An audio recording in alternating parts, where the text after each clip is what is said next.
Muy buenos días, estimados participantes. El Instituto Nacional de Estudios Estratégicos en Seguridad les da la bienvenida a la videoconferencia que tenemos programada para el día de hoy, la cual está enfocada en el tema de seguridad en sistemas operativos, aplicaciones web y base de datos. Para ello, pues tenemos un grato honor de poder presentar el día de hoy al doctor Román Estuardo Cancinos Arbizu. Como bien indicábamos, él es el doctor en Derecho Constitucional y Derechos Humanos. Dentro de su perfil académico podemos mencionar que es doctor y magíster en Derecho Constitucional, Derechos Humanos, abogado y notario, es ingeniero en sistemas. Dentro de su experiencia laboral, es consultor independiente con 40 años de experiencia en las distintas áreas de tecnología de información y comunicación y los últimos 20 años en asesorías y proyectos en materia de automatización en instituciones ambientales, municipales, bancarias, aseguradoras, cooperativas, financieras y sector gubernamental. Dentro de la docencia, queremos comentarle, bueno, es docente universitario a nivel de pregrado y maestría en las cátedras de Derecho Penal, Derecho Informático, Informática Forense, proyectos de investigación, ética y los relacionados con la ingeniería de software, como programación 2, 3, análisis y diseño de sistemas autómatas y lenguajes formales, desarrollo web. Dentro de las investigaciones o publicaciones, podemos mencionar, bueno, diseño e implementación de la Política Nacional de Datos Abiertos, diseño e implementación de la Estrategia Nacional de Seguridad Cibernética. Es para nosotros un grato honor poderles presentar al doctor Estuardo Cancinos, a quien es parte pues de la familia del instituto, del INEES, y con ello pues dejamos el tiempo para poder dar inicio a nuestra videoconferencia, por lo que, doctor Cancinos, le dejamos el tiempo. Muchas gracias. Bueno, muy buenos días a todos y a todos. En primer lugar, quisiera agradecer esta gran oportunidad, este gran privilegio de estar compartiendo con ustedes algunos temas que son relacionados a la ciberseguridad y al tema también de ciberdefensa.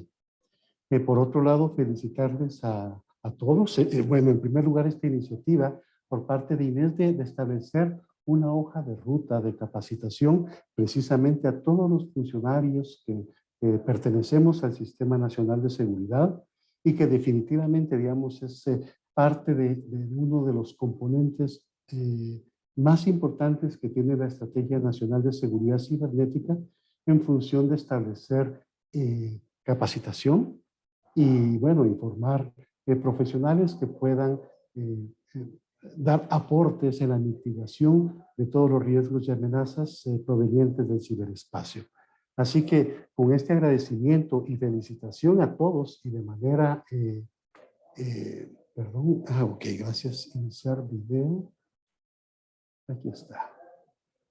Ok. Por favor,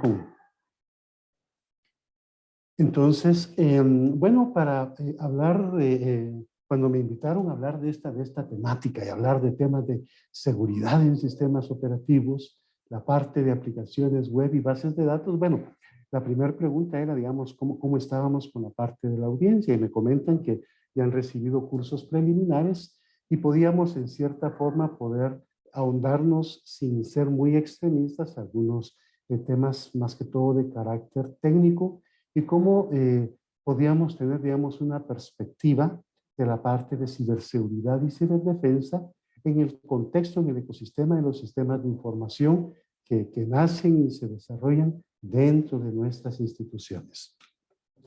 En base a esta situación, pues, me permití realizar una agenda más o menos en esta línea, buscando la forma de abordar esta temática y bueno, se ha pensado hacer una introducción a lo que es la parte de la seguridad cibernética, que nosotros podamos tener una visión unificada de lo que significa la seguridad cibernética para nosotros. ¿Cuáles son los fundamentos de ciberseguridad? Tener, digamos, en cuenta el tema de las vulnerabilidades. Bueno, las tendencias y dentro de las tendencias, por ejemplo, algún tipo de retos y unas 3 pequeñas tareas que les he sugerido, ¿no? En este asunto, tal vez en esta parte, aquí los monitores, los que están diligenciando la parte del curso, pues ellos pudieran validar esta propuesta. ¿Ok? Bueno, entrando un poco a la parte de lo que es el tema de seguridad.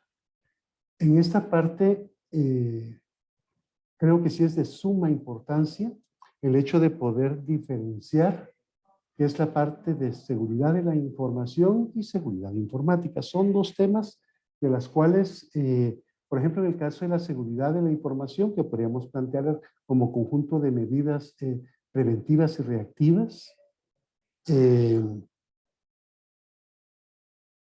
una línea, digamos, con una serie de acciones que hasta inclusive desde un punto de carácter cultural, nos ha costado mucho el hecho de poder embeber dentro de las instituciones.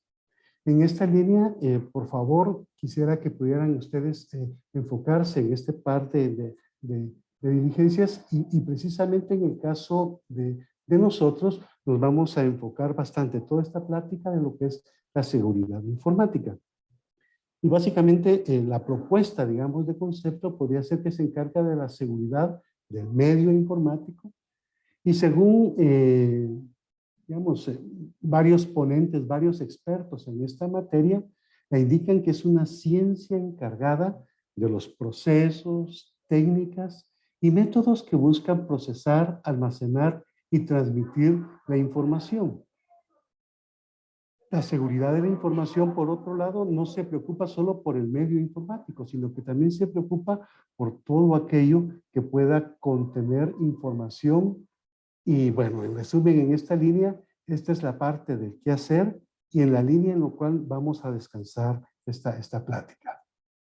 Cuando hablamos de seguridad, pues estamos hablando de temas de prevención, temas de transferencia, temas de mitigación de riesgo. Y por último, digamos, una parte que es bien importante en temas de resiliencia, cómo vamos a aceptar la parte de este riesgo. ¿Okay? Yo dejaría, digamos, como parte de un pequeño taller en que ustedes pudieran establecer, digamos, una conceptualización, una definición personal de cómo entenderían cada uno de ustedes esta diferencia, qué es seguridad informática y qué es seguridad de la información. Por otro lado, el tema de seguridad, pues básicamente trabaja bajo el tema de acciones que hay que realizar fundamentalmente en la parte de los usuarios. Normalmente, digamos, en temas de seguridad, en la parte de los usuarios es la cadena más débil. Todos los que realizan análisis de riesgos en temas cibernéticos, pues se centran mucho en la parte de interacción con los usuarios y los dispositivos que tienen. Por otro lado está la parte de la infraestructura, la zona desmilitarizada, así se le llama en términos de seguridad de la información, y sobre todo, digamos, toda la parte del activo, de cómo se encuentra esta parte de información, que hay aspectos legales en este asunto y también existen aspectos técnicos. Bueno, una de las cosas que quisiera comentarles, este es poco más o menos la arquitectura de von Neumann. Él, digamos, conjuntamente con Alan Turing, después de ver toda la parte de máquinas de registro unitario, que adelantito les voy a comentar un poco más de detalles, prácticamente todo el modelo de von Neumann, cómo entendemos una computadora, pues prácticamente lo tenemos de esta forma. Tenemos una memoria, tenemos un CPU que trabaja a los megahertz. Entre más se mueva la energía dentro del procesador, pues resultan ser los procesadores mucho más rápidos. Esta parte están balanceados a través de un reloj. Las computadoras de fondo solamente saben sumar. Y para eso existe, digamos, también un dispositivo que es la unidad de aritmética y lógica, que ayuda, digamos, en cierta forma a establecer o entender cómo las instrucciones de programas, ensamblador o lenguaje de máquina, funcionan dentro de esta computadora. La computadora, digamos, resulta ser una parte central donde hay una unidad central de proceso, en donde hay entrada de información y hay también salida, y por eso se encuentran estas unidades de entrada y salida. Este modelo de von Neumann existe desde hace mucho tiempo. Comienzan desde 1950, esta primera maquinita que ustedes ven acá. Ahí les tengo una fotografía delante de esto, pero precisamente trabaja bajo ese esquema. Luego, las máquinas que se empezaron a dar en 1970, digamos la 370 modelo 115, la máquina 360 también IBM, donde trabajaba mucho de la parte de equipo de registro unitario, los sistemas 36, los AS400, los sistemas AIX, los sistemas Unix, bueno, luego viene la parte de Linux, y empiezan a darse una serie de revoluciones a nivel de sistemas operativos que antes eran monousuario, después multitarea, después eran multiusuario, pero en esencia, el esquema anterior, este esquema de von Neumann, es el mismo. Es decir, que desde 1950 a la fecha, este es el mismo esquema y está inclusive en lo que nosotros vemos como cuarta revolución industrial, que es el Internet de las cosas. Todos los dispositivos, nuestras terminales, nuestros televisores inteligentes, hoy francamente no sabemos reconocer si es un televisor o es un computador. Tienen tantos componentes que podemos decir que resultan ser también computadoras. Lo vemos también en nuestros teléfonos inteligentes, en donde su forma de trabajar pues, está bajo este modelo de, hay un CPU, hay una unidad de aritmética y lógica, hay una unidad de memoria donde se realizan este tipo de operaciones, se interpretan las instrucciones y hay un bus de entrada y salida. Pues este mismo esquema es el que ha prevalecido en el transcurso de todo este tiempo y juega un papel de suma importancia poder entender este asunto porque al ver esta clase de situaciones es donde se dan la parte de las amenazas.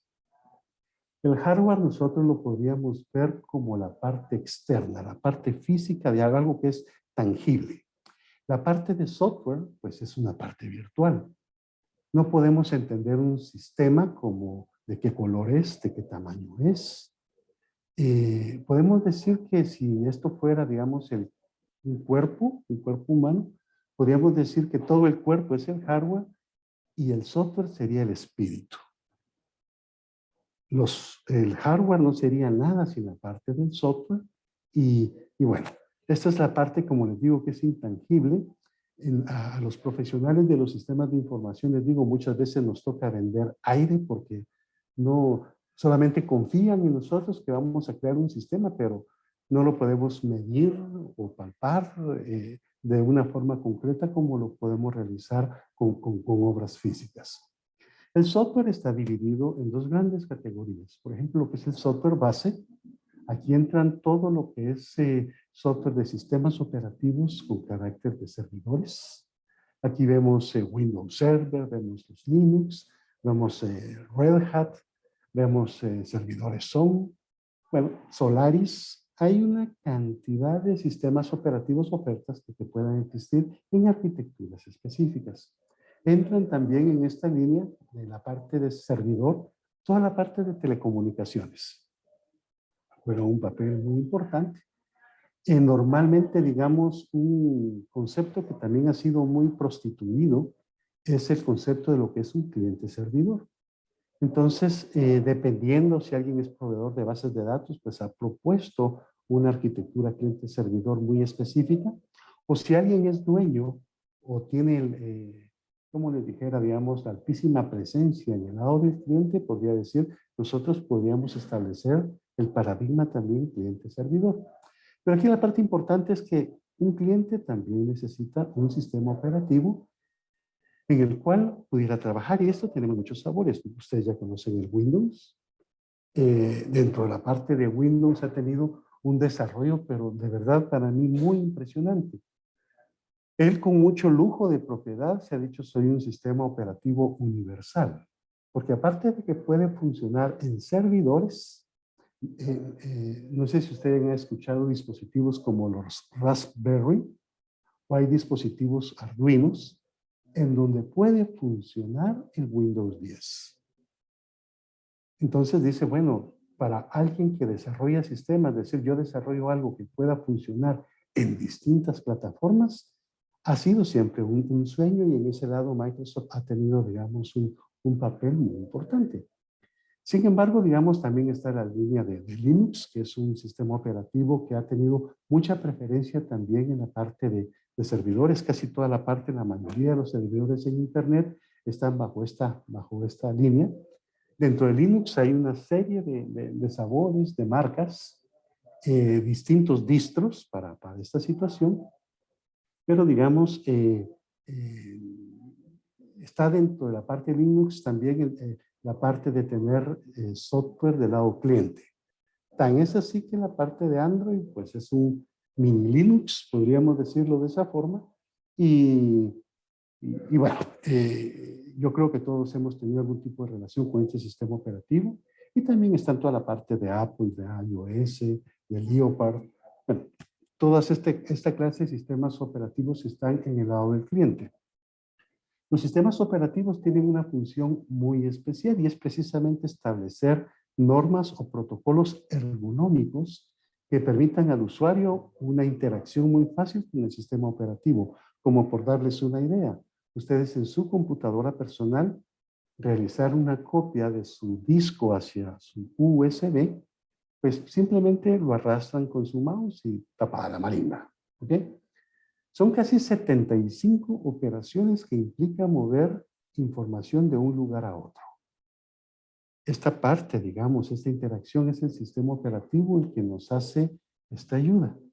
Con esta parte ergonómica que yo les comentaba, una forma de poder hacer una experiencia saludable o atractiva al usuario, los sistemas operativos han jugado un papel muy importante en esta línea. Y esto podríamos hablar de lo que es el sistema operativo base. Luego viene, digamos, los sistemas software que son aplicativos. Dentro de los aplicativos, pues tenemos todo lo que es la parte de exploradores. Hay una cantidad de ellos. Muchos de ustedes han de ser usuarios de Mozilla, del Explorer, de Opera. Bueno, hay varios, ¿no? En esta línea, pues solamente les puse aquí algunos por alguna inquietud, pero juegan un papel de suma importancia. Es casi nuestra interfaz entre nosotros y el mundo de Internet. Podríamos verlo así de esa forma. ¿Ok? Está también todo lo que es la parte de ofimática. Ofimática podemos hablar todo lo que es la parte del suite de Office, el Office 365 podría ser.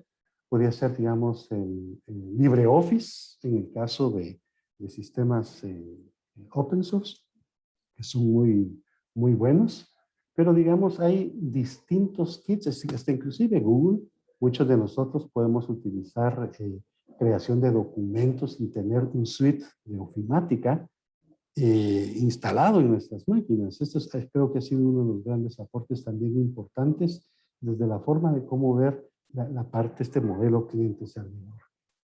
Hemos usado también la parte de los correos electrónicos. Hay muchos, está el Simbra. Muchos utilizamos la parte de Google, es uno de los más populares. Pero digamos, es un tipo de aplicativo, es un software donde hay un software del lado del cliente y un software del lado del servidor, donde están gestionando toda la parte del tema de los correos, que aparte de llevar, digamos, lo que es información de encabezado. Información de encabezado es aquel tipo de información que nos indica de dónde viene, a dónde va. ¿Ok? Y también está la parte de contenido en el que teóricamente los proveedores de Internet no deberían de tener acceso a lo que nosotros estamos enviando de por medio. O sea, la parte del cuerpo del mensaje. Está todo el tema de redes sociales. De esto, Guatemala tiene, digamos, uno de los primeros lugares en el uso en la parte de Facebook, por ejemplo. Es una red social de las más utilizadas. Hay algunas estadísticas relacionadas, pero aquí la parte importante es el hecho de que existen este tipo de aplicaciones que utilizan la red de telecomunicaciones, la parte de Internet. Tenemos la parte también de e-commerce. Son aplicaciones donde estamos gestionando toda la parte de compras en el tema de Internet. la parte de e-banking. Muchos creo que somos usuarios de esta clase de servicios. Y también tenemos las aplicaciones de carácter institucional. Seguramente en las instituciones donde ustedes están han de tener aplicaciones de carácter de su propia misión. Y muchas son servicios al interno. Y recuérdense que ahorita a través del decreto 5/2021, pues ahorita con todo el tema de simplificación de trámites, pues tenemos una instrucción de poder proveer una serie de productos y servicios a la ciudadanía y donde obviamente la parte de ciberseguridad también juega un papel de suma importancia. Bueno, de todo lo que yo les comenté anteriormente, yo creo que ninguno de ellos se ha salvado del tema de estas amenazas. Tenemos malware, dentro de estos está la parte de virus informáticos. No quiero entrar a nivel de detalle qué significa cada una de estas cuestiones. Muchos de ustedes ya manejan estos términos, pero sí cabe resaltar de que sí existen, digamos, en estos sistemas que vimos anteriormente, pues puede existir mucha vulnerabilidad. Máxime en el caso de que aquí en Guatemala tenemos la reputación a nivel mundial de tener el 78% de piratería. Así estamos criticados por la Business Software Alliance y todas estas instituciones que están viendo el tema de propiedad intelectual también, pero Guatemala maneja el 78%. En muchas instituciones hay Windows no licenciado o tienen ofimáticas no licenciados.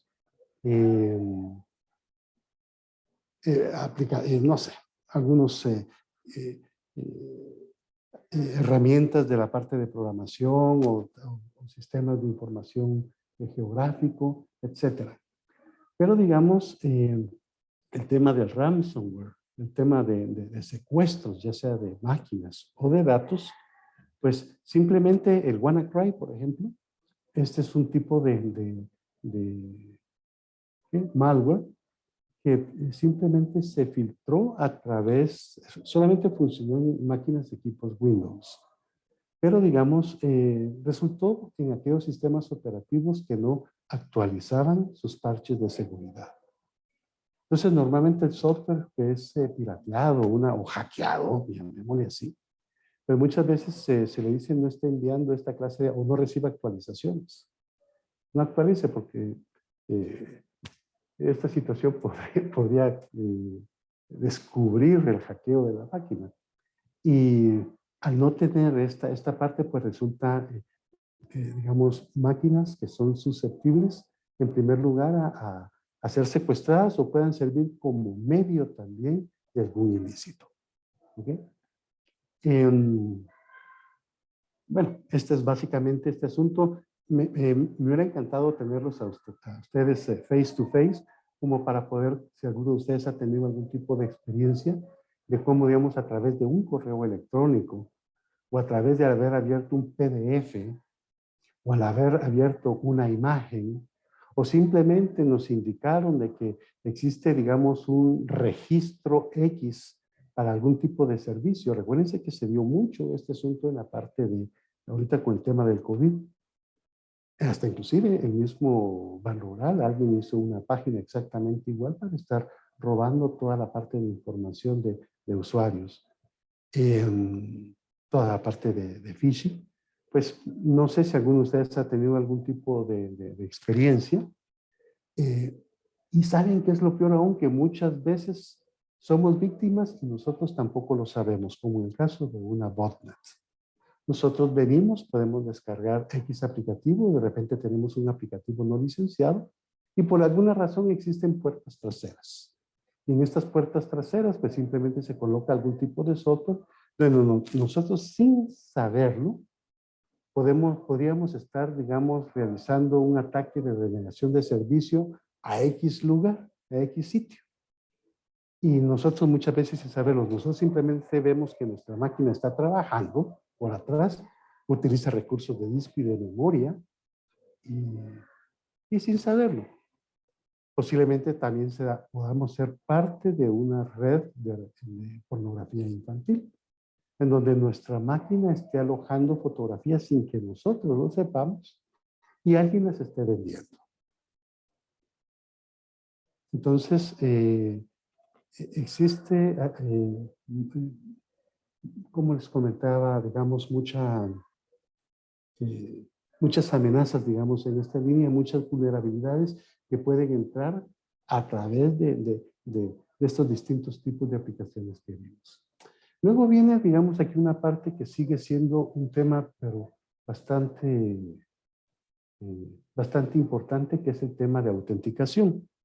Hoy por hoy existen bastantes herramientas, bastantes librerías de cómo, digamos, establecer estos protocolos de acceso a la parte de autenticación. Aquí les estoy poniendo un ejemplo de un LDAP, donde hay un usuario, hay un tipo de login, existe, digamos, algún tipo de validación, puede ser, digamos, a través de algún servicio que nos dan algunos servidores de autenticación, o simplemente tenemos un aplicativo que indica este usuario y este password es correcto o no, como lo realizan los bancos a través de los pines que nosotros metemos en un cajero automático. Pero digamos, recuérdense que todo esto, toda la red, todas estas aplicaciones se mueven en el contexto de Internet. Para ustedes ya es del conocimiento que Internet tiene, bueno, en primer lugar nació en el escenario de la Guerra Fría. Precisamente cuando estaba el ARPANET, y ahí se convirtió este asunto en el tema de Internet, en ese Intel, pues básicamente se consideraba la parte de tener el Internet o esta red como un plan contingencial. O sea, nació con ese, no desde un punto de vista de seguridad. Si caía un bombazo por parte de Rusia a Estados Unidos, pues simplemente podían, y desaparecía medio mundo, pues ciertos lugares que podían tener ciertos bunkers podrían comunicarse con otros lugares a través del Internet. Entonces el Internet surgió no siendo seguro. Ese es el primer lado. Dos, el Internet nunca se pensó que fuera a salir de Estados Unidos. O sea, toda esa parte iba a quedar dentro de Estados Unidos. Y bueno, y dentro de la parte del protocolo de Internet, pues como parte del modelo TCP/IP, que por cierto, desde que surgió, no ha variado nada a la fecha. Ahorita lo que se está variando es el IPv6. Esa es otra historia.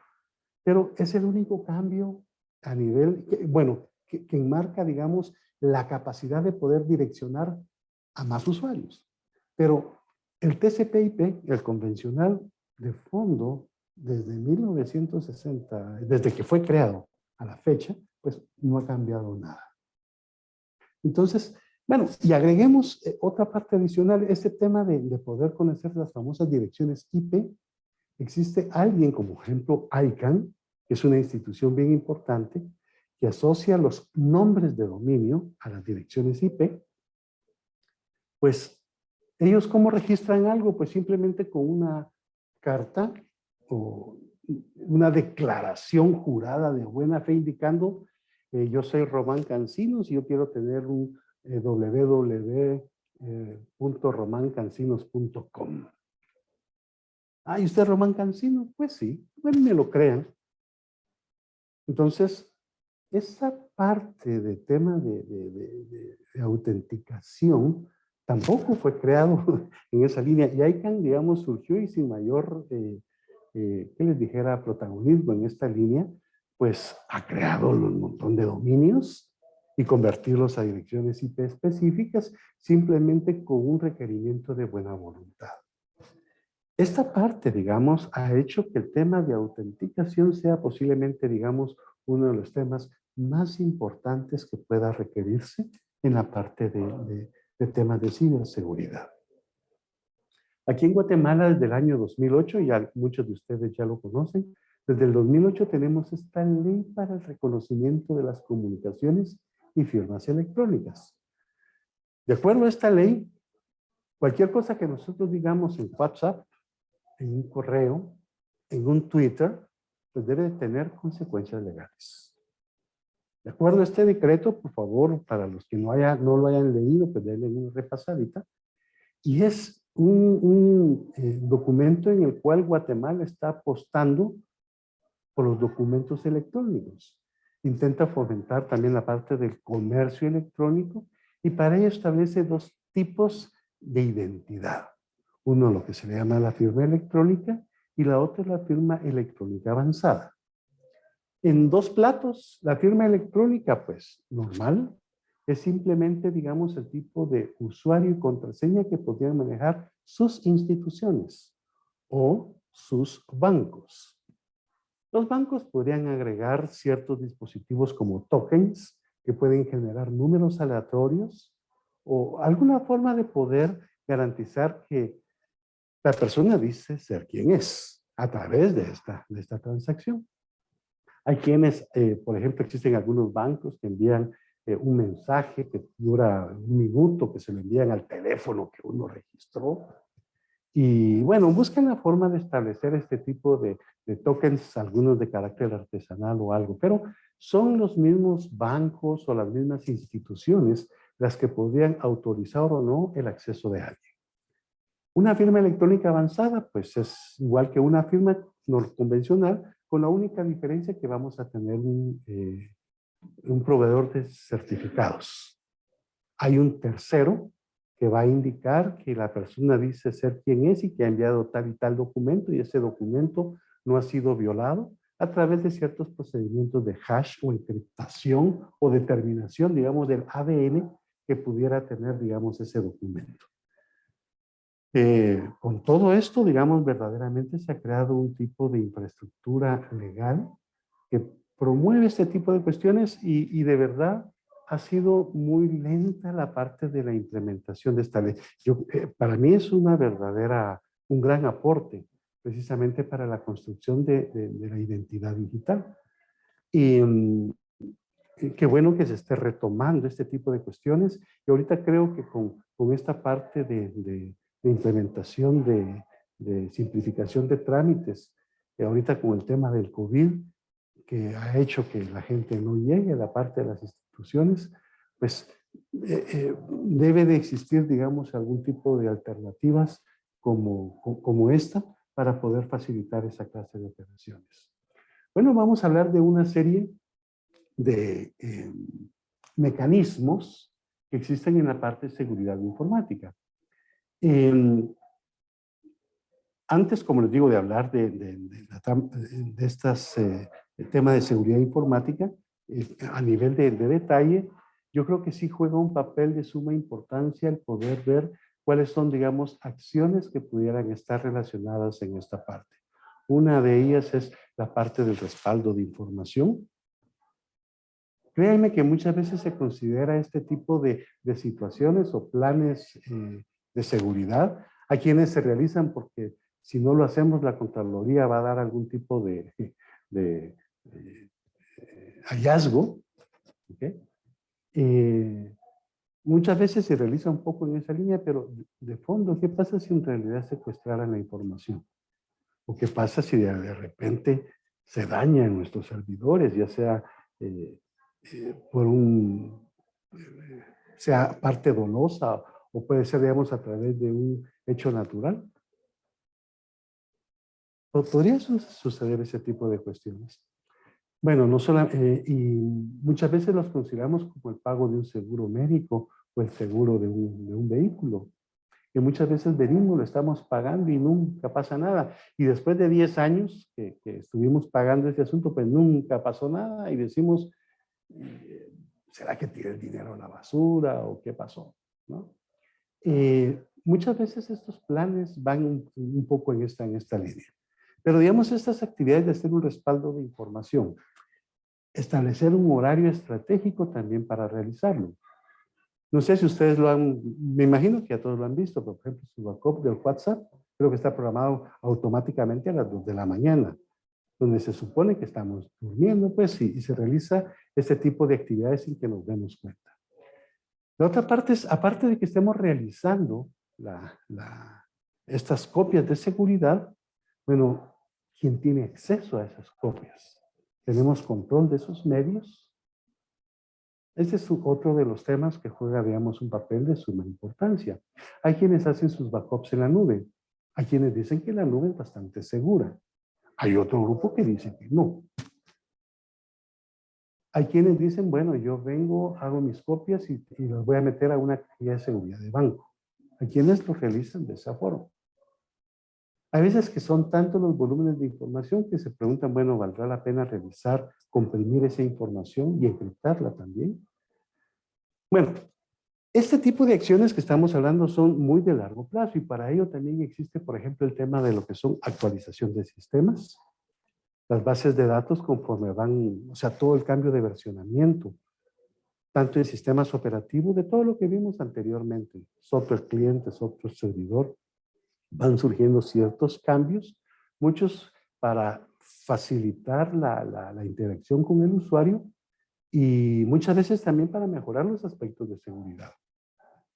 El hecho también de poder colocar antivirus, colocar estos muros de fuego, donde podamos en cierta forma mitigar spam o ataques de denegación de servicio algunas veces, algunas políticas de seguridad de todas las amenazas que puedan venir por parte del ciberespacio. Y podemos también establecer políticas en listas negras o blancas para el acceso de navegación por Internet, toda la parte de control de contraseñas y la gestión de los accesos remotos como parte de este asunto. En esta línea existen varios, por ejemplo, mecanismos correctivos como la catalogación y asignación de problemas. Muchas veces pues, tenemos en nuestros lados gente de infraestructura y de telecomunicaciones, no sé cómo se llamará en sus instituciones, pero es toda la gente que está viendo y es responsable de la parte de la red. Hay veces que se dan algún tipo de problemas, algunas veces verdaderamente sí han sido ataques cibernéticos, y sí se necesita el hecho de poder dimensionar apropiadamente el incidente. Hay una parte de análisis del problema. Esta parte muchas veces no la hacen nuestros propios técnicos, sino que la hace gente ya más especializada. El hecho de encontrar una vulnerabilidad, pues encontrar un análisis de la solución. Y también el hecho de documentar el incidente. La finalidad de documentar el incidente, algo así muy parecido a los famosos libros azules, es que si existir nuevamente algún inconveniente, pues alguien pueda tener una hoja de ruta de cómo solventarlo, si es que se volviera a repetir ese incidente. También la parte de la documentación juega un papel muy importante con las demás instituciones. Si un ministerio fue atacado, por una secretaría, o algún consejo, pues la probabilidad de que existan otras entidades de gobierno atacadas es muy alta. Entonces vale la pena el hecho de poder socializar esta clase de incidentes también, no solamente que la documentación quede adentro. ¿Okay? Mecanismos de detección en seguridad de la información, pues básicamente existen dos grandísimos objetivos. Uno, en primer lugar, esos mecanismos de detección, pues es detectar el ataque. Lamentablemente, y les voy a comentar este asunto, y dentro de las mejores familias, al decirle las mejores familias, las instituciones o países que están bastante desarrollados en temas de ciberseguridad, muchas veces se dan cuenta de un ataque hasta 8 o 9 meses después de que sucedió. Este es un tema, como les digo, bien complejo y sí es necesario, digamos, mucha atención en esta línea. Y aparte de detectar el ataque, pues también detectar la actividad. Este asunto, digamos, normalmente se acostumbra a realizar esta clase de análisis de vectores, digamos, o patrones de acción con la parte de los ataques. Esta sería, digamos, normalmente es casi lo mismo. Hay algunos tipos de malware que se autocambian, digamos, como patrones. Mutan sus caracteres, algo así como el famoso, las gripes. Pues cambia un componente en su ADN, nuestro sistema inmunológico lo reconoce como no lo reconoce y empieza a trabajar anticuerpos ante ese asunto. Pues el sistema, creo que ese es el mejor ejemplo que pudiéramos tener. Esta parte también se podría realizar con un tipo de revisión de los journal o las transacciones que se realizan. Y, y bueno, y lo ideal sería que ante la detección de alguna actividad, los sistemas, si no saben qué hacer, lo mejor es que los mismos sistemas se puedan autobloquear. Muchos sistemas no tienen esta capacidad y el bloqueo es manual, simplemente bajar la palanca, ¿verdad, jóvenes? Y apagar el servidor y que Dios nos ayude en una cuestión de estas. En muchos lados está así esta situación. La parte de encriptación, lo que ven ustedes acá, yo creo que han existido muchos hackeos en el mundo. Pero quiero traer a colación yo respeto mucho al señor Alan Turing, que dio mucho valor a este asunto. Pues esta máquina que ustedes ven a la izquierda es la máquina Enigma, la máquina alemana donde mandaban todos los mensajes, y los mensajes a nivel manual, pues un humano podría tardarse muchos días en poder desencriptar ese mensaje. Y el tema de la máquina Enigma es que la clave cambiaba cada 24 horas. Bueno, pues vino don Alan Turing, habló con todo el tema tenía muy buena base de tema de autómatas, temas de Chomsky, la parte de lenguajes, de cómo comunicarse entre eh, humanos y máquinas. Quiero ponerlo así de esta forma, ¿no? Pues logró crear esta máquina. Funcionaba mucho a nivel de registro unitario, y logró precisamente hackear la máquina Enigma, que según los alemanes era una máquina que no se podía, era imposible que alguien pudiera desencriptar la parte del mensaje. Esto se logró realizar, ¿ok? A la fecha, esa parte de poder tomar un mensaje y desencriptarlo, pues actualmente existen muchos recursos, algunos de ustedes de repente ya lo han utilizado, como por ejemplo lo que es el Nmap, el ZMAP.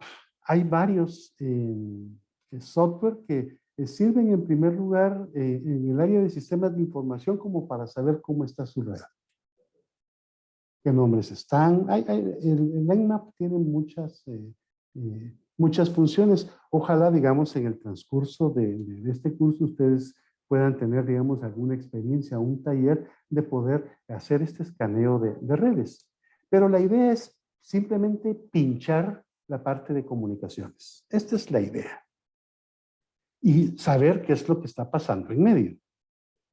Hay quienes ponen, digamos, un dispositivo en McDonald's, como que si fuese un router donde la gente va a tener Wi-Fi gratuito, y le pone el nombre McDonald's, perdón, no quiero mencionar aquí nombres, pero la cafetería X, y bueno, uno viene que hay Wi-Fi gratuito, uno se conecta, y lo peor que uno puede hacer es tener consultas al banco, o algún tipo de compra-venta, una cuestión de estas, porque hay alguien en medio que nos está captando la información. Para ello existe, digamos, básicamente esta es la figura que existe, en donde, por ejemplo, de un cliente se conecta al banco, por ejemplo. Actualmente existe el tipo de comunicación HTTPS. Esta S que está al final juega un papel importante en donde se supone que toda la información, no se supone, en realidad toda la información que tenemos del cliente viaja hacia el otro lado de manera encriptada. Alguien que pueda escanear un puerto, pues un hola podría entenderlo como a saber qué tipo de información pueda venir allí. Se supone que es ininteligible o ilegible. Y cuando llega al otro lado, pues lo va a desencriptar con la palabra hola. Poco más o menos, digamos, este es el ejemplo que podríamos hablar del uso de la parte de encriptación y cómo se está realizando actualmente para poder proteger nuestra mensajería. De la encriptación existen varios métodos. Hay encriptación simétrica, está la simétrica, la encriptación WPA, la encriptación web. Bueno, en esta línea yo les invito, de por sí parte de una de las tareas es que ustedes puedan averiguar en qué consiste cada una de estas encriptaciones y que, bueno, hasta inclusive en el mercado ¿Qué podemos encontrar al respecto sin invertir mucho y poder proteger nuestra propia información? ¿Ok? Bueno, el tema de la ciberseguridad, los famosos pilares van a ser siempre estos. Aquí nuestro activo principal es la información y en esta línea pues tenemos que garantizar la confidencialidad, la integridad y la disponibilidad de la información. Va, digamos, en esta línea todo el quehacer de la ciberseguridad y todas las leyes que ustedes prácticamente, o normas o buenas prácticas se están utilizando o aceptando o climatizando en sus países en el mundo. ¿Okay? Bueno, para ello vamos a ver lo que es la parte, el tema de lo que es la confidencialidad. La parte de la confidencialidad, pues, de alguna manera toca estos aspectos, ¿no? En primer lugar, para que algo sea confidencial, tenemos que trabajar con el tema de autenticación. Existen muchas librerías en la parte de desarrollo, como por ejemplo, lo tenemos en Java, en Ruby on Rails, en JavaScript, el tema de lo que es, por ejemplo, la librería Passport. Es una librería que nos podemos conectar, ni siquiera, o sea, son links que están de manera externa, pero podríamos validar usuarios de Facebook, usuarios de Gmail, usuarios de Twitter. Podemos utilizar estas mismas cuentas como asociarlas a temas de seguridad, o sea, que sean unos terceros como por la parte de Gmail que nos pueda facilitar la parte de acceso. Pero sigue siendo un gran pendiente. Yo podría ahorita crear una cuenta que se llame, no sé, Jacobo Arbenz, por ejemplo, Gmail, y empezar a hostigar a alguien. Yo en 5 minutos puedo empezar a hacer actos delictivos solamente con la creación de esta parte de usuario. Y es válido, puedo crear ese tipo de usuario y empezar a hacer esta parte delictiva. Sin embargo, por favor, enfoquémonos que en temas de confidencialidad, la autenticación sigue jugando un papel de suma importancia. La otra parte es la gestión de privilegios. Hay quienes utilizan un usuario a nivel de aplicativo.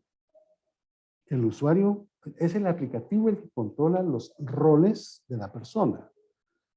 Hay quienes son más extremistas, tienen, digamos, usuarios para accesos a las bases de datos e indican, este usuario solamente puede entrar de lectura a tal base de datos.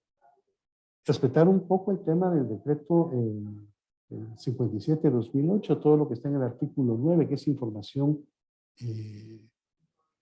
sensible. Quizás no se puede publicar. Podemos tener acceso a ella, pero no podemos socializarla. Estaríamos violando derechos de personas, ¿no? Está toda la información que está en reserva o información de carácter confidencial.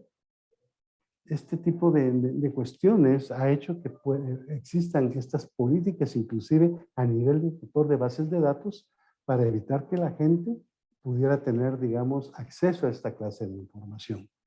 Y luego la parte del cifrado. El cifrado ya lo comentamos anteriormente, que juega un papel de suma importancia para garantizar la confidencialidad y especialmente, digamos, en instituciones como en el caso de, bueno, todas las instituciones relacionadas con el Sistema Nacional de Seguridad manejan información de carácter confidencial. ¿Qué garantía tenemos de que no tenemos alguien que esté viendo esta clase de información o que puedan estar copiando esta clase de archivos? ¿Será que podríamos encriptar ese tipo de cosas? Entonces son aspectos, digamos, a la parte a considerar. Bueno, la parte de integridad. Alguien en medio podría, por ejemplo, hay ciertos marcos de trabajo, como por ejemplo, existen ciertos frameworks que los desarrolladores los adoptan. Frameworks son como estilos o modelos de programación, modelo vista controlador, en donde la comunicación entre el cliente y el servidor lo determinan un marco de trabajo especializado. Dentro de ellos hay varios. Está JBoss, está, por ejemplo, en PHP está Laravel, está Drupal, está el .NET como framework. Bueno, hay una cantidad. dentro de esta línea de situaciones, los desarrolladores venimos y confiamos en ese framework. Cuando de repente existe alguna institución como OWASP que dice, bueno, señores, ustedes sigue siendo uno de los 10 vulnerabilidades en desarrollo de software más comunes, es el SQL injection. ¿Qué significa esto? Que desde el cliente hacia el servidor, yo podría estar gestionando, por ejemplo, si mi password es válido o no, y el SQL va inmerso en esa parte. Ese asunto lo decidió el framework, no lo decidió el desarrollador, sino que es el framework. Alguien que esté en medio podría pinchar y podría hasta inclusive alterar la instrucción SQL. A la fecha, si ustedes ven las 10 amenazas OWASP más comunes, sigue estando dentro de los 10 el SQL injection. Esta parte vulnera la parte de integridad de nuestros sistemas. Entonces, para ello, digamos, las actividades relacionadas están la parte de monitoreo de red, la parte de auditoría de sistemas. Existen muchos estándares al respecto. Vamos a hablar de estos en un momento.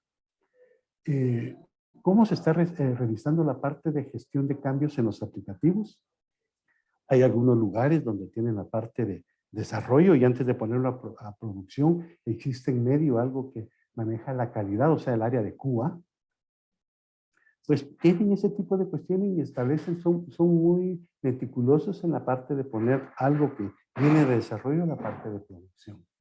Bueno, y obviamente la parte de cultura de las copias de seguridad, tanto en la parte de datos como también en la parte de aplicativos. Bueno, y luego se encuentra, digamos, la parte de disponibilidad. ¿Qué significa tener la información, nuestros datos en línea? En primer lugar, nuestras aplicaciones. En primer lugar, que nosotros tengamos conciencia de que si existen ataques de DOS, ataques de denegación de servicio, podrían botar el sitio. Y la disponibilidad de nuestra información, pues simplemente va a brillar por su ausencia. Esto simplemente con un ataque de denegación de servicio. También, digamos, campañas spam. Hay quienes pueden agarrar los dominios de sus instituciones como para estar enviando noticias o novedades, lo que le denominamos spam. Hay alguien que viene y marca eso como un spam, pues ya lo pone en listas negras. Y estando en listas negras, pues simplemente la disponibilidad de nuestra información, de nuestro sitio, pues quedó comprometido. www.ines.gov.gt, algo lo marcó como spam, pues hasta inclusive ni los correos les van a llegar porque alguien los marcó como spam. Entonces, fíjense bien, pues la parte de la disponibilidad también juega un papel muy importante y para ello se implementan, digamos, esta serie de políticas que están aquí. Se las detallo. Esta no es esta es una lista de algunas de las actividades más relevantes, como, digamos, los acuerdos de nivel de servicio que se puedan realizar con los proveedores de Internet. No se vale decir que don Claro se caiga y que yo esté 2 horas fuera, o sea inestable o contigo, no sé. Eso no se vale. O sea, de alguna manera, estos acuerdos, estos contratos, sí se recomienda mucho que las direcciones, los que chequean ese tipo de cuestiones, sean muy incisivos. También el tema de balanceadores de carga. Si viene un ataque de denegación de servicio, pues simplemente se podría redireccionar o aprovechar esta parte de tener sitios secundarios donde alguien nos está atacando, pero nosotros podemos seguir dando la información por otro lado. ¿Okay? Está también la parte normativa de empleados. Muchas veces nosotros venimos, fíjense que si ustedes analizan cuánto cuesta un firewall, es carísimo. Y muchas veces vienen todos los directores de informática o las instituciones hacen fuertes inversiones en proteger los ataques que vienen de afuera hacia adentro, pero muchas veces los ataques vienen desde adentro. Muchas veces nosotros venimos a través de nuestros smartphones, nos conectamos dentro de la red y muchas veces nosotros, tal vez sin quererlo, estaríamos contaminando o poniendo, digamos, malware dentro de nuestra institución sin que nosotros lo sepamos. Esta parte implica, digamos, cierta clase de disciplina, cierta parte de revisiones o políticas, que es importante el hecho de poderlas implementar. ¿Ok? Pero aquí el tema es que sí es importante esta implementación de ciertas acciones. Bueno, para esta línea quisiera compartir con ustedes de que no es necesario reinventar el agua azucarada o el hilo negro.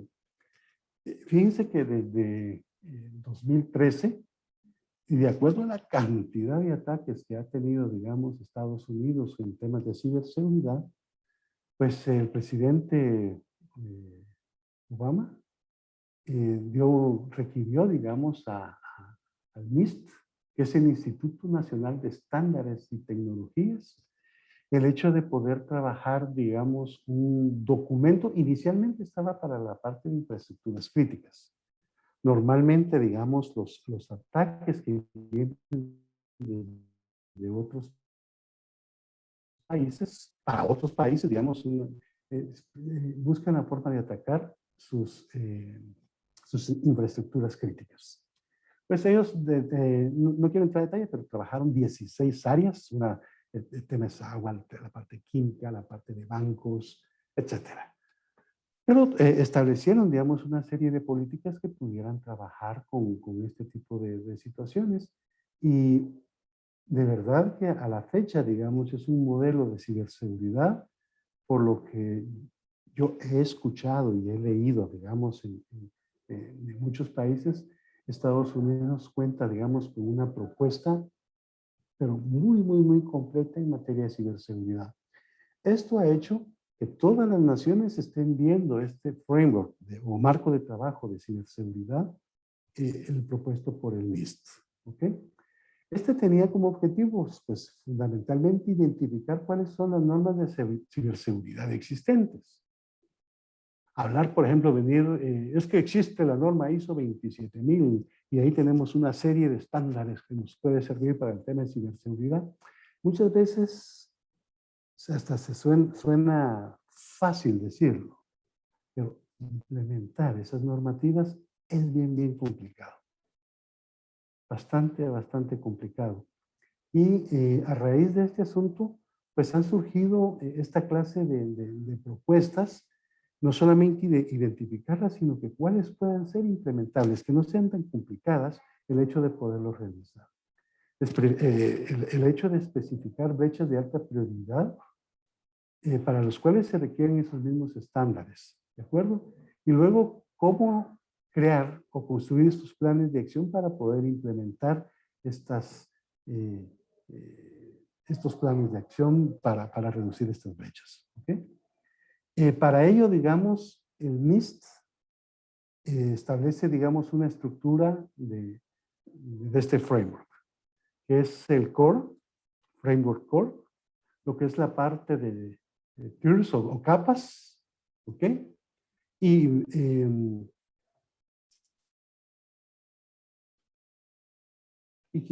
las vamos a comentar en este momento, por favor. En el caso del framework, pues básicamente es una propuesta, como les digo, que no solamente funciona para la parte de infraestructuras críticas, sino que este tipo de modelo nos puede servir para proteger los sistemas de información en cualquier lugar. Esa es la propuesta. Y por las calificaciones este documento ha dado bastante resultado.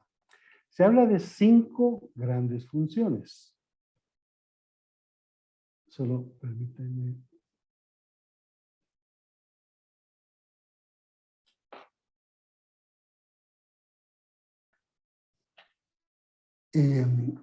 Las 5 funciones están en la parte de identificar, proteger, detectar, responder y recuperar. Estas son las 5 grandes categorías, funciones que existen.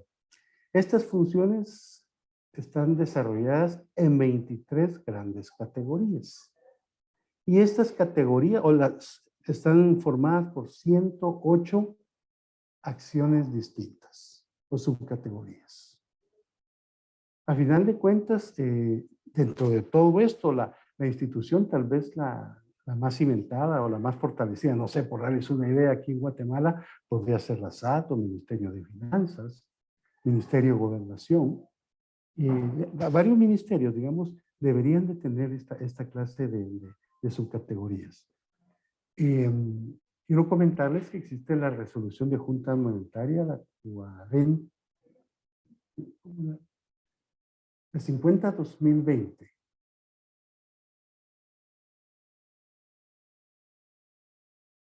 Déjenme ubicar ahorita el número. Pero digamos es la parte de implementación de lo que es la parte de la figura de CISO, del tema de seguridad de la información dentro del sistema bancario. Es la 42-2020. Disculpen, está ahorita en la resolución de Junta Monetaria, la 42-2020, en donde realizan una propuesta para que el sistema bancario pueda seleccionar algunas de estas categorías y les consideraron ellos es un trabajo de verdad, mis respetos a lo que hizo la Superintendencia de Bancos al respecto. Pero digamos, utilizaron esta clase del modelo e hicieron, digamos, una propuesta para el sistema bancario. ¿Okay? En poco más o menos las categorías están aquí determinadas. Solamente quiero darles algún tipo por favor, revísenlas ahí. Por ejemplo, digamos, está en la parte de identificación, tenemos la gestión de activos, tenemos la parte de ambiente de negocios, la parte de gobernanza, el tema de evaluación de riesgos, la estrategia de la gestión del riesgo también. Para la parte de protección, pues la gestión de la identidad. En la parte de protección entra un papel muy importante lo que es la parte de generar conciencia y capacitación en todos los funcionarios o las personas que están involucradas con nuestros sistemas. En la parte de detección, pues, ¿qué tipo de tecnología de protección vamos a tener al respecto? ¿Cómo vamos a gestionar las anomalías y eventos?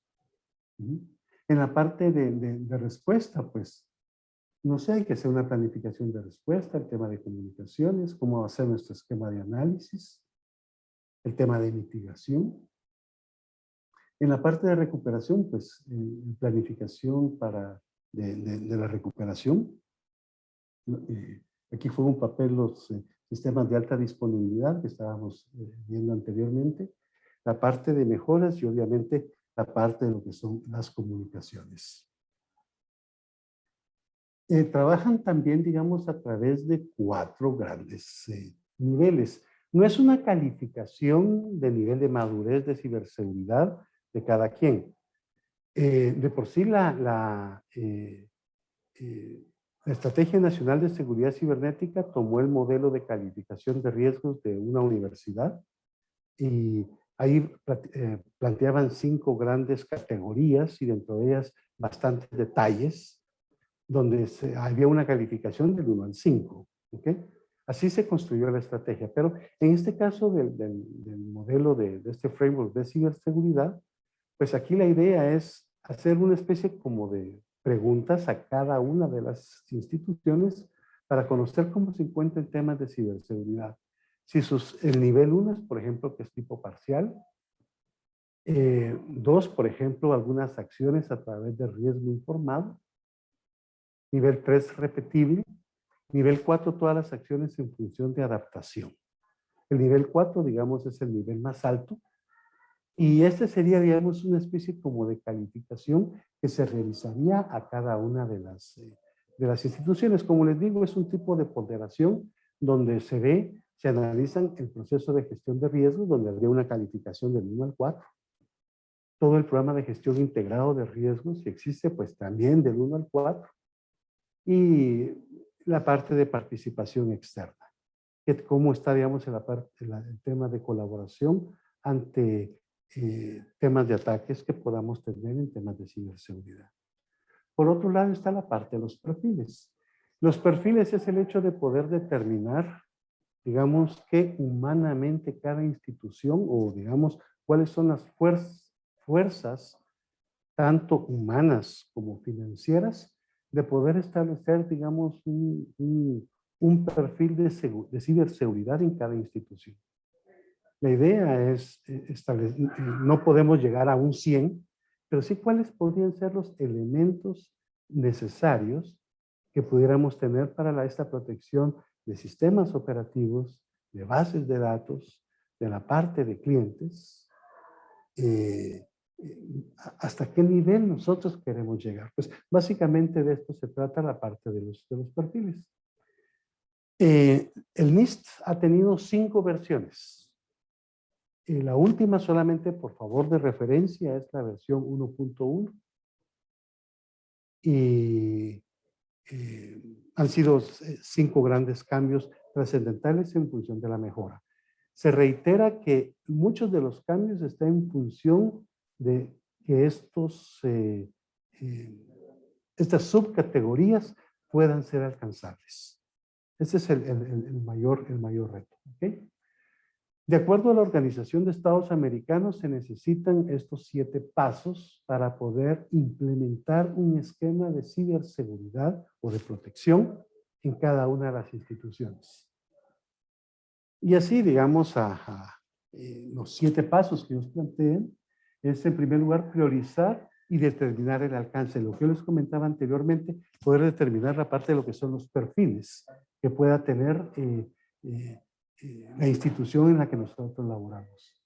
Luego, digamos, establecer una especie de orientación. La orientación significa, bueno, poder crear, digamos, la infraestructura humana necesaria, los presupuestos necesarios para este tipo de situaciones, establecer políticas, hasta inclusive en la parte de desarrollo de sistemas, ¿okay? El poder determinar cómo se encuentra actualmente en temas de ciberseguridad como un tercer paso la institución, con la finalidad de que pueda servir como parámetro para poder establecer este nuevo escenario, esta nueva visión o misión en temas de seguridad de la información. Obviamente viene acompañado este asunto con una evaluación de riesgos. Aquí hay un tema de pen testing, hay análisis internos, externos, etcétera. Ya con este asunto y al ver las vulnerabilidades que se tiene, pues establecer un perfil objetivo como un 5.º paso. Determinar, analizar y priorizar las brechas. Y por último, digamos, el plan de acción que se tendría que implementar. Se ve así de como de sencillo, ¿no? Los 7 pasos. Esto es lo que promueve la Organización de Estados Americanos cuando se hablan de temas de ciberseguridad en cada una de las instituciones. Es lo recomendable y todo el mundo apuesta por esta línea. ¿Ok? Ya buscando la forma de aterrizar, yo creo que elevo a su consideración estos retos y compromisos. Fíjense que como retos tenemos de la alta dirección en sus instituciones la adopción de una estrategia de ciberseguridad.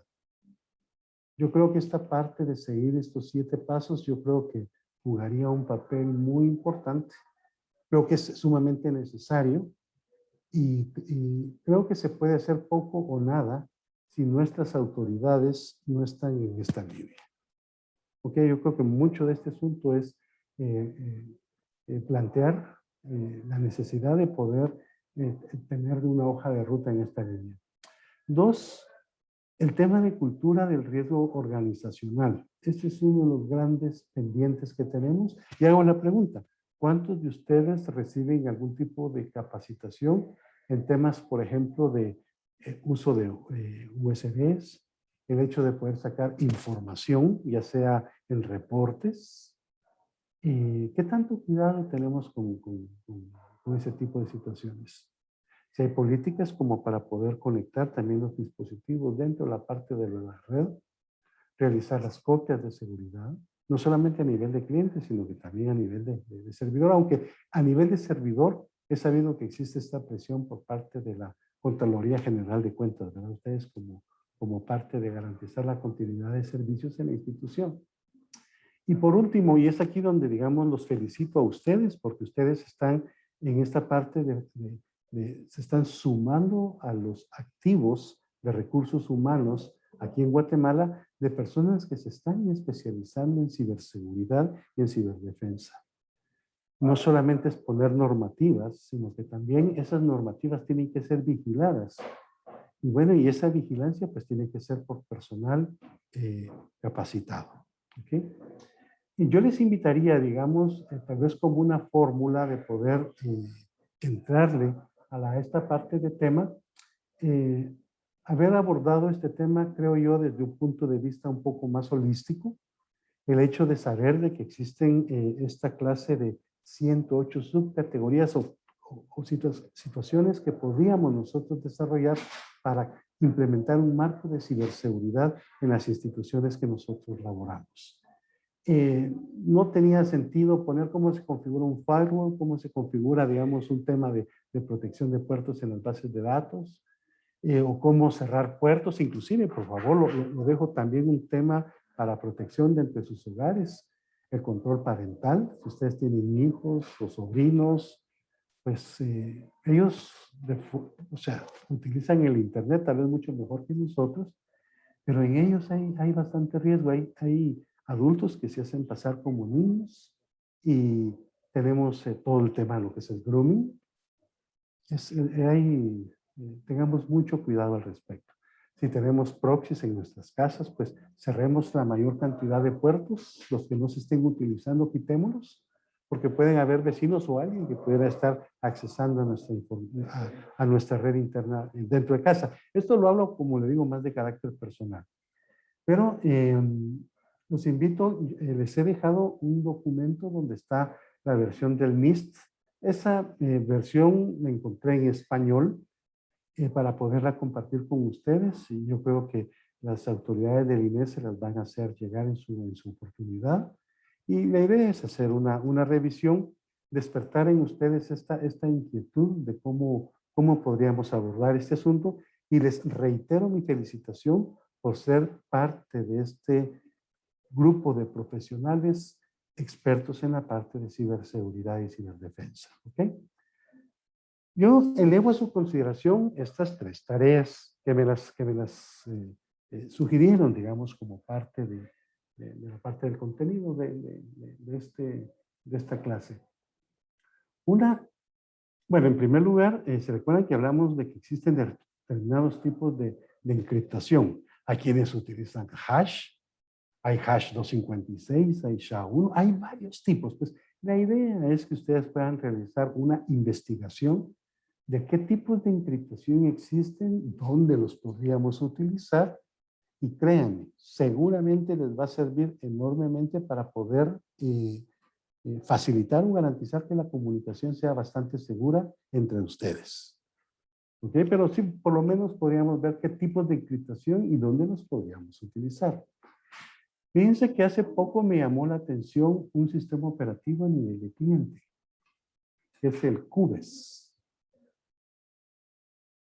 Es un sistema operativo tipo Linux, pero está orientado al tema de tener un cliente ciberseguro. Estuve revisando, hay varias propuestas, pero este me encantó bastante porque sí está abordando de fondo la forma de poder gestionar la parte de ciberseguridad. Trabaja todo a nivel de máquinas como virtuales, y si existiera algún tipo de amenaza, pues va a alterar, por ejemplo, por darles una idea, si están en ofimática, pues va a atacar solamente esa parte, podría quedar vulnerable, he logrado entender este asunto, protegiendo lo demás. Entonces, esa perspectiva me llamó mucho la atención, está teniendo bastante popularidad y les invito a que ustedes pudieran realizar, digamos, una investigación muy general de lo que es el QBES y si ustedes lo usarían o lo usarían dentro de su institución. Como usuarios, tal vez para si ustedes si hay un grupo de desarrolladores acá, seguramente les va a encantar. Esto el tema de Docker, temas de virtualizaciones, va un poco en esa línea. Si son usuarios, normalmente los usuarios trabajan en sistemas aplicativos. Es muy poca interrelación que se tiene a nivel del sistema operativo. Tal vez solamente sería en la parte interactual, saber arrancar un app y creo que nada más. Y el uso de ofimática, tal vez, pero utilizan programas, no directamente el uso del sistema operativo. Pero este podría ser, digamos, un mecanismo que nos pudiera mitigar, en primer lugar, el hecho de tener software que no necesita licenciamiento. Les reitero, el 78% que tenemos de piratería en el país, porque tenemos mucho software de escritorio pirateado. No sé si esta parte nos podría ayudar, y aparte de ayudarnos el tema de licenciamiento, también nos puede ayudar en temas, en tener ecosistemas ciberseguros dentro de nuestras instituciones. Y por último, digamos, acorde al marco de ciberseguridad, y después de haber analizado estos 7 pasos que nos indica la Organización de Estados Americanos de cómo implementar un marco de ciberseguridad en nuestras instituciones, ¿podrían ustedes establecer una hoja de ruta para poderlo implementar en su institución? Creo que esto sería, digamos, una forma muy interesante de poder tener, digamos, una visión de cómo trabajaríamos esta gran activo que tenemos en nuestras instituciones, como que son los datos y lo que es la información. ¿Ok? De mi parte, esto es lo que yo les tenía propuesto. No sé si al respecto hay algún tipo de duda o inquietud en el que pueda apoyarles. Gracias, doctor Cancinos, por esta excelente conferencia, por compartirnos este contenido, ¿verdad? Que enriquece pues el conocimiento. Y pues hoy queremos invitarle a nuestros miembros del diplomado que eh, pueden realizar sus preguntas, ¿verdad? Ya hemos activado la opción de audio para que puedan realizar sus preguntas y pues queremos darles la oportunidad de que puedan trasladarle entonces las interrogantes al doctor Cancinos. Por favor, si fueran tan amables de ir levantando la mano acá eh, acá en la opción para que se les pueda ir cediendo el tiempo y que puedan realizarle entonces las interrogantes relacionadas al tema. Así que vamos a dejarles el tiempo por acá. Por favor, pueden entonces realizar sus consultas. Mientras los participantes... bien, por acá tenemos una, doctor Cancino, de Winston Nájera. Por favor, Winston, tenemos activo ya el audio. Buenos días, Román. Qué gusto escucharte y agradecer el contexto que nos pudiste exponer a todos en relación al tema de la conferencia. Qué bueno saber. Román, en algún momento de la plática, pues efectivamente se mencionaba de encapsular y proteger todo lo que es el ecosistema de tecnología, adquiriendo firewall, digamos, o digamos que de cierta forma tener esa protección. Pero también indicaste que lo más vulnerable que tenemos son los usuarios. Y efectivamente, al no contar con una política que desde el bloqueo de USBs, por ejemplo, el uso de un sistema de roles y accesos, pero digamos que en complemento a todo eso, a tu experiencia, ¿qué otras cosas podríamos utilizar para poder abordar esa parte que se vuelve crítica en algún momento, que a veces no se puede controlar como tecnología?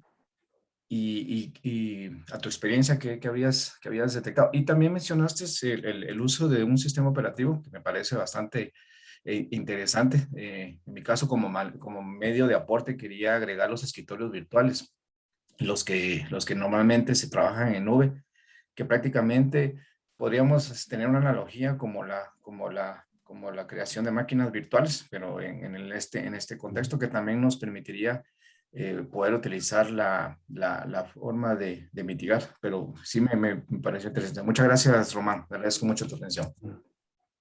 No, a ti, Winston, qué gran gusto en escucharte y bueno, un poco, digamos, en la línea que estás manifestando, referente, digamos, a tu primera inquietud. La plática del día de hoy, y te comento que la cambié porque me iba a ir a aspectos muy concretos en poder abordar el tema de ciberseguridad en estos 3 niveles que se habían planteado en la parte del curso, pero dije, plantearnos en esta parte de ser muy específico hasta podría ofender, digamos, a esta a esta audiencia. Entonces, busqué la forma de poder ver la parte de tendencias que se están realizando en todo el mundo. Te sé decir, por ejemplo, te digo, en primer lugar está la parte de Estados Unidos. Me ha encantado mucho cómo lo ha abordado Uruguay. Uruguay ha establecido, digamos, cómo podríamos implementar esos aspectos en donde, en primera instancia, digamos, está la parte del ser humano, digamos. Yo creo que la parte de concientización, la parte de cultura, en temas de ciberseguridad, creo que es el primer tema. No ningunear o subestimar el valor de la información o en la parte de los recursos. Hay veces que, por ejemplo, he lanzado la pregunta, ¿cuántos de nosotros tenemos, por ejemplo, un antivirus en nuestro smartphone? Te digo, digamos, hay veces que he lanzado esta pregunta y así de levantar la mano, ¿quiénes los tienen? Hay veces que es un 10%, digamos, de un poco más o menos como promedio del tipo de interés que pudiera existir en proteger la data o proteger a los que están alrededor dentro de nuestra red. Entonces yo creo que mucho de estas 108 subcategorías dentro de las cuales resaltan el tema de cultura y educación, pondría, digamos, en primera instancia la implementación de estas políticas estratégicas de tecnologías de información, donde el componente de ciberseguridad juega un papel muy importante y este aspecto de cultura. ¿Okay? Es bien difícil abordar las 108 categorías. Puse como de referencia el 42-2020 de la resolución de Junta Monetaria, donde tomaron algunos. Bueno, aquí estás hablando de instituciones financieras donde su activo es la parte de plata y ellos en un segundo pueden perder muchos millones de quetzales. Entonces, un poco en esta línea utilizaron de este framework, no todos. Pero la pregunta que tú estás mencionando es muy importante. De estas 108, ¿cuáles podríamos tomar? Por ejemplo, si ustedes se acercan y ven la experiencia de Uruguay, ellos armaron como 3 o 4 tamaños de empresas. Pusieron empresas pequeñas, las pymes, las medianas y las grandes. Las grandes, por ejemplo, están obligadas a usar las 108 subcategorías. Y así conforme es más pequeña la institución, tienen un criterio como para poder tener estándares mínimos de ciberseguridad. Entonces, el ejercicio que ellos plantearon me llamó mucho la atención. Tienen sus Exceles, digamos, si uno entra a la parte de framework de ciberseguridad para Uruguay, tienen ellos estos criterios para poder seleccionar de acuerdo al tamaño de la empresa o de la institución, cuáles son los que deberían de tomar, pero sí, te sé decir que el común en este asunto es la parte de concientización, la parte de resiliencia, en cuanto a esa parte, cómo puede resistir y continuar la continuidad del negocio. Y aquí juega un papel muy importante estas políticas, estas normas que tú mencionabas al principio y también esta parte de cultura. Referente a lo que es la parte del sistema operativo, te reitero, miro con mucha tristeza este 78% de piratería que inclusive sirve también como puertas traseras para vulnerar la información que pueda tener la institución. Entonces, aparte de que se ve como una alternativa donde podemos instalar software que a nivel de presupuesto no nos va a incidir en la parte de plata, alguien me puede decir es que la ofimática, yo me desenvuelvo muy bien con el Office 365 o con que muchos utilizan el Windows por el Office.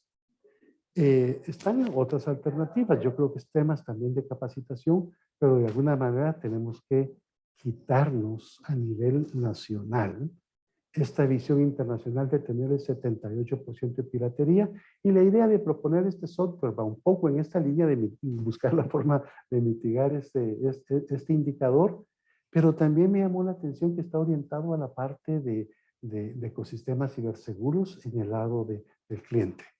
Me encantó mucho esta noticia que las estoy compartiendo con ustedes y bueno, creo que es dentro de distintas alternativas que pueden existir, creo que es algo que nos podría ayudar precisamente en instituciones donde el tema de integridad y confidencialidad juega un papel muy importante.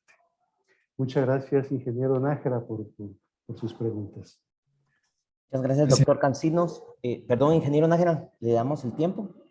No, solamente muchas gracias, Román. Gracias a todos. Gracias, doctor Cancinos. Tenemos una siguiente pregunta. Dice, referente a firma electrónica, los riesgos y desafíos sobre la viabilidad de implementarlos en Guatemala. Bueno, sé comentarles, digamos, en este asunto, inclusive les invito a todos a ser apóstoles de la parte de las firmas electrónicas y firmas electrónicas avanzadas. Si lo podemos ver, digamos, el 47-2008 busca equiparar la firma convencional con la firma electrónica, con la firma digital. La idea es trabajar el tema del documento electrónico, el expediente electrónico, embeber allí la parte, la razón de ser del documento y sobre todo la parte de la firma del usuario. Desde un punto de vista tecnológico, les he de decir que es mucho más fácil duplicar o alterar un documento en duro. Y yo creo que todos hemos sido testigos de muchas falsificaciones que existen. Aquí está inclusive la PNC recibió una orden de un juez para ir a traer a un ex viceministro, tal vez ustedes se recordarán, eso hace como 3 o 4 años, que fue una cuestión muy indignante, pero fueron a traer una persona completamente inocente, alguien hizo esa trastada y también cayó en nuestra institución por una cuestión de estas, pero el documento estaba así en duro. Es bastante fácil el hecho de poder falsificar esto, mientras que digamos a nivel de firmas electrónicas, yo lo miro bastante complicado. El riesgo que se puede plantear o amenaza, yo creo que es más de carácter cultural. Existen muchos, inclusive abogados, que no saben que existe el decreto 47-2008. No saben que existen firmas electrónicas. Hay algunos ya se metieron para el tema del traspaso de vehículos y todo esto. Ya ha facilitado mucho esta parte de gestión. Tampoco, digamos, la firma electrónica está prohibido en el tema de donaciones, legados y... ¿cuál es el otro de ustedes? Son herencias. Herencias, donados y donaciones no se pueden realizar por firma electrónica. Pero ahí por todo lo demás, de acuerdo a esa ley, se podría realizar. Y también aquellos de tratados internacionales. En esa parte no se vale. Pero yo creo que el mayor riesgo que tenemos al respecto, creo que es la parte de cultura y un poco la parte de esta resistencia al cambio. Tenemos un código notarial que creo yo que debe ser modificado también. Todo lo que es la parte de escrituras públicas, toda la parte de protocolos deberían ser de carácter digital, pero para que esto suceda hay que modificar la ley. Y tenemos, digamos, un frente, digamos, en esta línea de profesionales del derecho que todavía no han marcado, digamos, un interés en este asunto. Pero yo creo que el mayor riesgo al respecto es más de carácter cultural. ¿Okay? No sé si logré entender la pregunta y si esa era la respuesta esperada. Por favor, quisiera retroalimentación. Gracias, doctor Cancinos. Por acá tenemos un aporte de Winston Nájera. Dice, considerar el decreto 5-2021 sobre Sí. la simplificación de trámites, por lo que empujará al uso de firma electrónica avanzada. Sí. Muchas gracias, ingeniero Nájera. Este decreto que salió, que busca la forma dice que Guatemala es el país del eterno trámite. Pues en este decreto que busca la forma de simplificar los trámites, pues intenta desarrollar el 47-2008. Muchas gracias por su aporte, ingeniero Nájera, y sí busca la forma de poder socializar la misma. Gracias, doctor Cancinos. Tenemos una siguiente pregunta. Dice acá, si se ha tenido la experiencia con la inducción de seguridad informática, dice, por ejemplo, al personal de nuevo ingreso, para que estén enterados de las políticas de seguridad informática institucional y periódicamente al personal general, de manera de fomentar una cultura de seguridad informática institucional. La pregunta va en sentido de retroalimentar la experiencia y verificar la viabilidad, si se ha tenido algún resultado con esto. Fíjense que, por ejemplo, lo que son los planes de inducción en las instituciones en las que he estado, solamente en unos del sector bancario y de seguros lo hacen.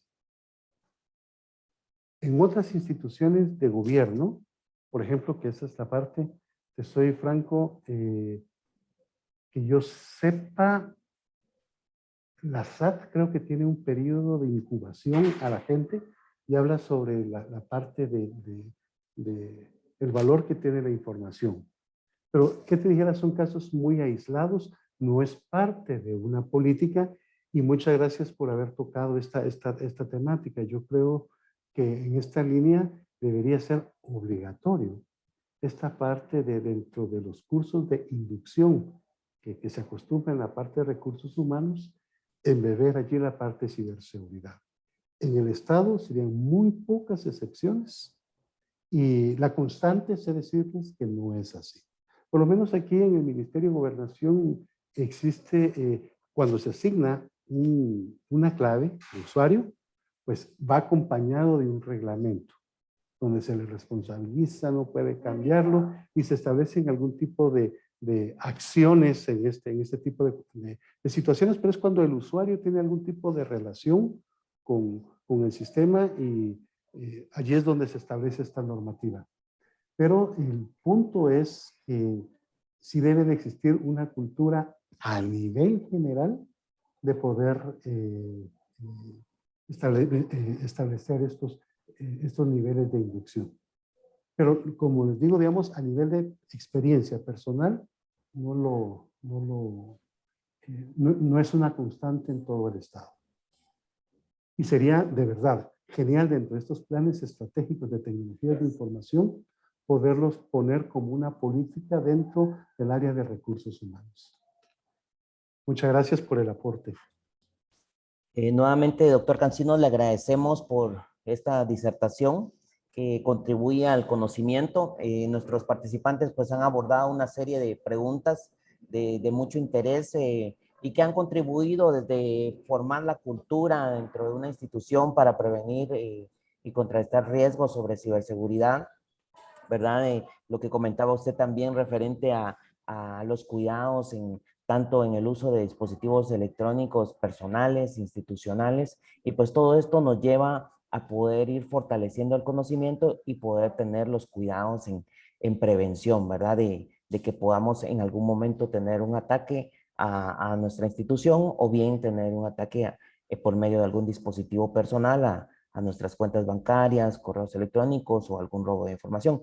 Doctor Cancinos, muchas gracias por compartir con nosotros. Hoy queremos extenderle un reconocimiento acá, ¿verdad? Por este distinguido aporte que nos ha realizado y dice de esta manera: el Instituto Nacional de Estudios Estratégicos en Seguridad otorga el presente diploma al doctor Román Estuardo Cancinos Arbizu en agradecimiento al desarrollo de la videoconferencia, seguridad en sistemas operativos, aplicación web y base de datos, impartida en el Diplomado de Ciberseguridad y Ciberdefensa dirigido a servidores públicos del Sistema Nacional de Seguridad, con una duración de 2 horas.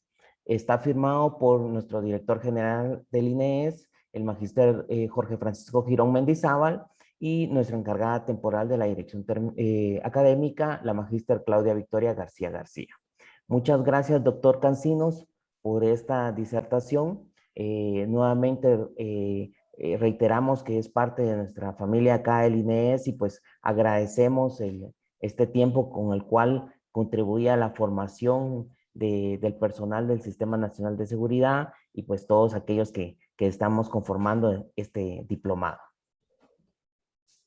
No, a ustedes muchas gracias, felicitaciones nuevamente a esta cohorte y de antemano pues les deseo mis éxitos, o sea, les deseo muchos éxitos para que sus expectativas puedan ser cumplidos con este diplomado. A todos muchas gracias por su tiempo y les deseo una excelente jornada el día de hoy. Gracias, doctor Cancinos, por este tiempo. Entonces, si vamos a solicitarle a nuestros participantes que puedan permanecer un momento más, unos minutos más en plataforma, vamos a trasladarles algunos anuncios. Bien, Okay. sí, doctor, perdón. No, a todos muchas gracias. Creo que debo salir, ¿verdad? Doctor, muchas gracias. Pues hemos finalizado con la actividad. Si usted gusta, nos puede acompañar, ¿verdad? Sabemos que su agenda es bastante ocupada y pues nosotros le agradecemos, ¿verdad? Por esta disertación. Pasen un buen día a todos. Un fraternal abrazo. Chao. Gracias, doctor Cancido, es muy amable. Bien, estimados participantes del diplomado, vamos a colocar por acá una opción de galería. Quiero compartirles, bueno, tenemos a bien pues que dentro del diplomado hemos estado colocando algunas actividades de aprendizaje, ¿verdad? Hemos también, queremos compartirles, bueno, que el diplomado pues inició el 1 de septiembre, un día miércoles, ¿verdad? Y estaremos finalizando entonces ya las actividades el 15 de diciembre, ¿verdad? Es decir, que el 8 de diciembre será nuestra última videoconferencia. Con ello, pues queremos compartirles que semanalmente vamos a estar colocando, ¿verdad? Todos los días miércoles vamos a estar habilitando las actividades de aprendizaje, estaremos subiendo la videoconferencia también para que ustedes puedan consultar de nuevo las actividades y pues que con ello puedan pues ir revisando constantemente pues esta información. Quiero compartirles, bueno, que parte de esto pues es importante, ¿verdad? Que también puedan unirse al grupo de WhatsApp, ¿verdad? En la carta donde, o bien el correo electrónico donde trasladamos los datos de acceso. Para la plataforma de cursos, pues también va entonces el programa de estudio, va también pues como información relacionada hacia el diplomado y pues el link para unirse al grupo de WhatsApp, ¿verdad? Hasta el momento no tenemos a todos dentro de este grupo y la importancia es de que podamos enviarles información pronta, ¿verdad? Por medio de ese canal, ¿verdad? Actualmente pues estamos enviando a los que se encuentran en WhatsApp y estamos replicándolo también a la plataforma. El día de hoy pues estuvimos monitoreando y vemos que ya están todos, o la mayoría, habrán unas 5 personas que aún no han ingresado a plataforma, que procederemos a darles una llamada telefónica para ver si requieren de algún soporte. Por lo demás, pues también quiero comentarles, bueno, algunos se integraron ya esta semana con actividades y pues vamos a dejar un tiempo más para que puedan realizar las actividades de aprendizaje del tema 1, ¿verdad? Estas estarán finalizando entonces el 15 de septiembre. El tema 2 lo vamos a estar activando el día de hoy, ¿verdad? Con la tarea que nos dejó acá el doctor Cancinos y vamos a poderlo publicar entonces por la tarde, ¿verdad? Para que todos ya puedan ingresar y pues ir realizando las actividades. Que también el tema 2 estará finalizando su acceso el día miércoles 15 de septiembre, ¿verdad? Con ello, pues también queremos compartirles que el miércoles 15 de septiembre no tendremos videoconferencia, ¿verdad? Ese día no tendremos clase virtual. De la misma forma, el 20 de octubre tampoco no tenemos clase virtual, ¿verdad? Esas son las dos únicas fechas, ya que el resto de los días miércoles, pues sí estaremos entonces interactuando nuevamente en el horario de 9 a 11 de la mañana y pues con ello estaríamos completando las actividades de nuestro diplomado. Los exhortamos a que perseveren, permanezcan dentro de estas actividades, el conocimiento que vamos a estar adquiriendo pues va a enriquecernos para poder ir desarrollando pues nuestros proyectos, ir fortaleciendo la seguridad dentro de los temas que estaremos tratando y pues no me queda más que comentarles, bueno, uno de los documentos que el doctor Cancino nos compartió como lectura complementaria y que ya lo subimos dentro de la plataforma, es la Iniciativa Nacional para la Educación en Ciberseguridad NIS, marco para el personal de ciberseguridad, que también los invitamos a que puedan leerlo y pues ir profundizando en estos conocimientos. Pues por lo demás, pues hay Nos pueden escribir por medio del WhatsApp si tuviesen alguna inquietud. También nos pueden escribir a la dirección electrónica de jorge.deleon@ines.gov.gt para cualquier consulta que tengan, ¿verdad? Sobre, ya sea sobre la plataforma, ¿verdad? Los contenidos que hemos estado trabajando. Por lo demás, pues quiero agradecerles por este tiempo. Son las 11 de la mañana y pues estamos ya finalizando la actividad programada. Y pues reiterándoles pues el agradecimiento del día de hoy, ¿verdad? Que iniciamos a las 9:20, ¿verdad? Debido a algunos acontecimientos que se realizaron, pero ya la siguiente videoconferencia estaremos iniciando a las 9 de la mañana. Por lo demás, pues quiero agradecerles a cada uno de ustedes, desearles desde ya pues un buen resto de semana, ¿verdad? Que todo pues pueda realizarse satisfactoriamente y pues con esto entonces estamos finalizando la transmisión de esta actividad. Yo les agradezco a cada uno y pues quedamos despedidos y si Dios no lo permite, nos estaremos entonces conectando y estaré enviándoles por correo electrónico la próxima fecha que sería entonces el miércoles 22 de septiembre, ¿verdad? Como bien dijimos, el próximo miércoles 15 no tendremos actividades, sino que retomaremos para el miércoles 22. Así que muchas gracias y les deseo un buen día.